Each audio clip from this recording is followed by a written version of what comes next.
ಸುತ್ತಲಿಗೆ ಮುಟ್ಕೊಳ್ಳೋದಾಗ್ಲಿ, ನಮ್ಮ ದೇಹದಲ್ಲೇನೆ ವಿವಿಧವಾದ ಅಂಗಗಳನ್ನ ಮುಟ್ಕೊಳ್ಬಾರ್ದು, ಮುಟ್ಕೊಂಡ್ರೆ ಮತ್ತೆ ಅಲ್ಲಿ ಕೈ ತೊಳ್ಕೊಳ್ಬೇಕು ಅಂತ ರೀತಿಯಾಗಿದ್ದಾಗ, ಅಂದ್ರೆ ಮನಸ್ಸಿನ ನಿಗ್ರಹಕ್ಕಾಗಿ ಹೇಳಿರ್ತಕ್ಕಂತಹ ಒಂದು ಶುಚಿತ್ವ, ಆ ಶುಚಿತ್ವ ಅನ್ನೋದು ಮಡಿ. ಅಂತಹ ಮಡಿ ಅನ್ನೋ ಶಬ್ದಕ್ಕೆ ಏನಂತ ಅರ್ಥ ಬಂತು? ಮನಸ್ಸಿನ ವಿಕಾರದ ನಿಗ್ರಹ ಮಾಡಿಕೊಳ್ಳೋಕ್ಕಾಗಿ ಮಡಿ ಅಂತ ಅನ್ನೋದು ಇರತಕ್ಕಂತಹದ್ದು. ಅಂತಹದ್ದು ಇವತ್ತು ಅಂತಹ ಆ ಮಡಿಯನ್ನ ಆ ಶಬ್ದದ ಅರ್ಥವನ್ನು ವಿಕಾರ ಮಾಡಿ, ಅಸ್ಪೃಶ್ಯತೆ ಅಂತ ಮಾಡಿ, ಇದನ್ನ ಎಲ್ಲ ದುರ್ಬಳಕೆಯಾಗಿ ಬಳಸ್ಕೊಳ್ತಾ ಇದ್ರೆ ಶುದ್ಧತೆ ಹೇಗೆ ಬರಬೇಕು ಅನ್ನೋದನ್ನ ಅವ್ರು ಹೇಳಿರ್ತಕ್ಕಂಥ ನಿಜವಾಗ್ಲೂ ನಮಗೆ ಬಹಳ ಮುಟ್ಟಿದ್ರು. ಇದು ಪ್ರಾಕ್ಟಿಕಲ್ ಇದೆ ನೋಡಿ. ನಾವು ಒಂದು ವಸ್ತುವನ್ನು ಸ್ಪರ್ಶ ಮಾಡಿದಾಗ ಅದರಿಂದ ವಿಕಾರ ಮಾಡ್ತಕ್ಕಂಥ ಮನಸ್ಸಿನಲ್ಲಿ ಆಗ್ತಕ್ಕಂಥ ವಿಕಾರನೇ ಬೇರೆ. ಹೀಗಾಗಿ ಆ ಒಂದು ಕೈಂಕರ್ಯದಲ್ಲಿದ್ದಾಗ ಆ ನಿಗ್ರಹ ನಾವು ಮಾಡಲೇಬೇಕು. ಹಾಗೆ ಅಂದ್ರೆ ಬರೀ ಶಬ್ದಾರ್ಥ ತೆಗೆದುಕೊಂಡ್ರೆ ಇವತ್ತು ನೋಡಿ ಪ್ರಪಂಚದಲ್ಲಿ ಎಷ್ಟು.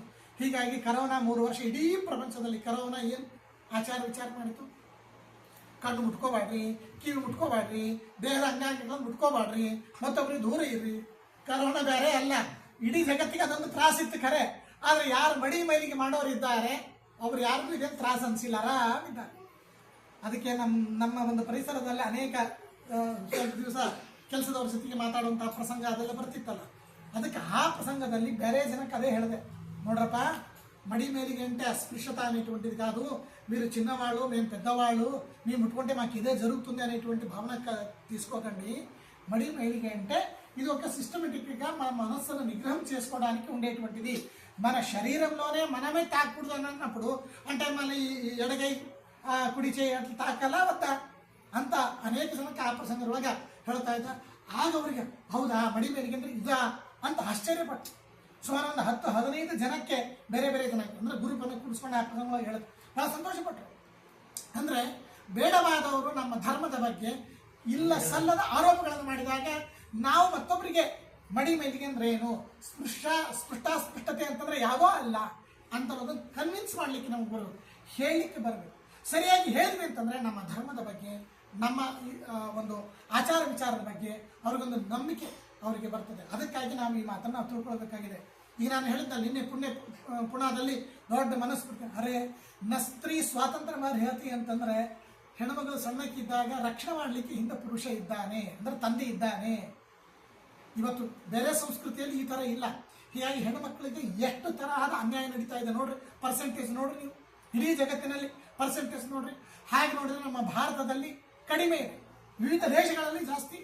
ಯಾಕೆಂದ್ರೆ ಈ ಭಾವನೆ ಇದೆ, ತಂದೆ ರಕ್ಷಣೆ ಮಾಡಬೇಕು, ಗಂಡ ರಕ್ಷಣೆ ಮಾಡಬೇಕು. ಆಮೇಲೆ ಒಂದು ವೃದ್ಧಾಪ್ಯ ಬಂದಾಗ ಇದನ್ನ ಮಾಡಬೇಕು ಅಲ್ರಿ. ಮತ್ತೆ ಎಲ್ಲ ಅಧೀನ ಇರ್ಬೇಕಲ್ಲ. ನೋಡ್ರಿ ಇಲ್ಲೇ ವ್ಯತ್ಯಾಸ. ಅಧೀನ ಅಂತಂದ್ರೆ ಈಗ ಅಡಿಗೆ ಮಾಡ್ತಾ ಇರ್ತಾಳೆ, ಈಗ ನಾ ಹೇಳೋಣ ಇಲ್ರಿ ಬರೀ ಅಡಿಗೆ ಮಾಡೋದು ಜವಾಬ್ದಾರಿ ಹಚ್ಚುತ್ತಾರೆ. ಹಾಗೆ ಅಡಿಗೆ ಮಾಡಬೇಕಾದ್ರೆ ತಂದೆ ಅಥವಾ ಗಂಡ ಎದುರಿಗೆ ಬಂದು ಉಪ್ಪು ಅಷ್ಟು ಹಾಕು, ಇದು ಇಷ್ಟ ಹಾಕು, ಇದು ಹಿಂಗ್ ಮಾಡು, ಹಿಂಗ್ ಒರೆಸು ಅಂತ ಅವಳ ಏನು ವೃತ್ತಿ ಜೀವನ ಇದೆ ಆ ವೃತ್ತಿ ಜೀವನಕ್ಕೆ ಪ್ರತಿಯೊಂದು ಕ್ಷಣಕ್ಕೂ ಒಂದು ಗಂಡ ಏನಾದರೂ ಇಂಟರ್ಪ್ರಿಟೇಷನ್ ಮಾಡ್ತಾನ? ಮಾಡೋದಿಲ್ಲ. ಅವರ ವೃತ್ತಿ ಜೀವನಕ್ಕೆ ಸಂಬಂಧಪಟ್ಟಂತೆ ಗಂಡ ಗೊತ್ತಿದ್ದಿಲ್ಲ ಅಂದ್ರೆ ಹೇಳ್ತಾನೆ, ಇಲ್ಲಾಂದ್ರೆ ಅವಳಿಗೆ ಸ್ವಾತಂತ್ರ್ಯ ಇದೆ. ಇಲ್ಲೋ ಅವಳ ವೃತ್ತಿ ಜೀವನದಲ್ಲಿ ಅವಳಿಗೆ ಪಾರತಂತ್ರ್ಯ ಇಲ್ಲ, ಅವಳಿಗೆ ಸ್ವಾತಂತ್ರ್ಯ ಇದೆ. ಮಕ್ಕಳನ್ನು ಬೆಳೆಸೋದ್ರೊಳಗಡೆ, ಮನೆಯನ್ನು ಸಂರಕ್ಷಣೆ ಮಾಡೋದ್ರೊಳಗಡೆ, ಅಥವಾ ಅವಳಿಗೆ ವಿಧಾನ ಇರ್ತಕ್ಕಂಥ ಮಹಾಭಾರತದಲ್ಲಿ ಮಾತು ಬರ್ತದೆ. ದ್ರೌಪದಿ ಸತ್ಯಭಾಮ ಒಂದು ಮಾತು ಕೇಳ್ತಾಳೆ, ಅಲ್ಲ ಒಬ್ಬ ಗಂಡನಂದ್ರನ್ನ ತಮ್ಮ ಅಧೀನದಲ್ಲಿ ಇಟ್ಕೊಳ್ಬೇಕಾದ್ರೆ ಬಹಳ ಕಷ್ಟ ಇರ್ತದೆ. ಅಂತದ್ದು ನೀನು 5 ಜನ ಗಂಡಂದ್ರನ್ನ ನಿನ್ನ ಅಧೀನದಲ್ಲಿ ಇಟ್ಕೊಂಡಿದ್ದಿ. ಏನು ಮಂತ್ರ ಹಾಕಿದ್ಯಾ ಅಥವಾ ಗುಳಿಗೆ ಹಾಕಿದ್ಯಾ ಅಥವಾ ಏನಾದ್ರು ಕೆಲವೊಂದು ಹಳ್ಳಿಗಳಲ್ಲಿ ಇರ್ತಾವ ರೂಪಾಯಿಗಳಿರ್ತಾರೆ ಏನಾದ್ರು ಮಾಡಿದ್ಯಾ? ಹಾಗೆ ದ್ರೌಪದಿ ಏನು ಮಾಡಿಲ್ಲ. ಅವರ ಸಂಕ್ಷೇಪದಲ್ಲಿ ಹೇಳ್ತಾ ಇದ್ದೇನೆ, ಅವರವರಿಗೆ ಮಾಡಬೇಕಾದ ಅನುಕೂಲತೆಗಳನ್ನು ಅವ್ರು ಮಾಡಿಕೊಟ್ಟು ಬಿಟ್ಟಿದ್ದೇನೆ. ಅವ್ರು ಏನು ಮಾಡ್ತಾ ಇದ್ರು ಅಂದ್ರೆ ತಾವೇನು ಪ್ರತ್ಯೇಕವಾಗಿ ಗಳಿಸ್ತಾ ಇದ್ರು ಪಾಂಡವರು, ಯುಧಿಷ್ಠಿರ, ಭೀಮ, ನಕುಲ, ಅರ್ಜುನ, ಸಹದೇವ, ಸಂಪತ್ತನ್ನೆಲ್ಲ ದ್ರೌಪದಿಗೆ ತಂದು ಕೊಡ್ತಾ ಇದ್ರು.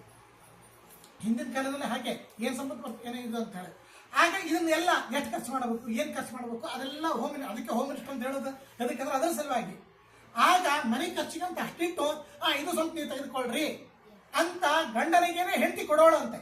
ಇದು ನಿಮ್ಮ ವೈಯಕ್ತಿಕ ಖರ್ಚು, ಇದು ಸಂಸಾರಕ್ಕೆ ಇದು ಖರ್ಚು ಅಂತ ಪ್ರಾಚೀನ ಕಾಲದಲ್ಲಿ ಈ ತರ ಇತ್ತು. ಈಗೂ ಎಷ್ಟೋ ಕಡೆಗೆ ಇದೆ. ಹಾಗೆ ಅವರಿಗೆ ಬೇಕಾದ ರೀತಿಯಲ್ಲಿ ಎಲ್ಲಾ ತರದ ಅನುಕೂಲ ಮಾಡಿಕೊಟ್ಟಿದ್ದೆ. ಹೀಗಾಗಿ ಅವರು ಪ್ರತಿಯೊಂದು ನನ್ನ ಹತ್ರ ಬಂದು ಕೇಳ್ತಾ ಇದ್ರು ಅಂತ. ಇದನ್ನ ಸತ್ಯಭಾಮ ಅಬ್ಸರ್ವ್ ಮಾಡ್ತಾಳೆ. ಅಲ್ಲ ಪ್ರತಿಯೊಂದು ಕೂಡ ನಿನ್ನನ್ನೇ ಕೇಳಿಕತ್ತಾರ, ಅವ್ರು ಏನು ನಿನ್ನನ್ನು ಕೇಳದೆ ಏನೂ ಮಾಡ್ತಾ ಇಲ್ಲ ಅಂತ. ಸ್ವಾತಂತ್ರ್ಯ ಯಾರ ಹತ್ರ ಅದ ನೋಡ್ರಿ ಹೇಗಿದೆ ಅಂದ್ರೆ ತಮ್ಮ ತಮ್ಮ ವೃತ್ತಿ ಜೀವನದಲ್ಲಿ ಯಾವ ತರಹದ ಪಾರತಂತ್ರ್ಯ ಇಲ್ಲ. ಅದು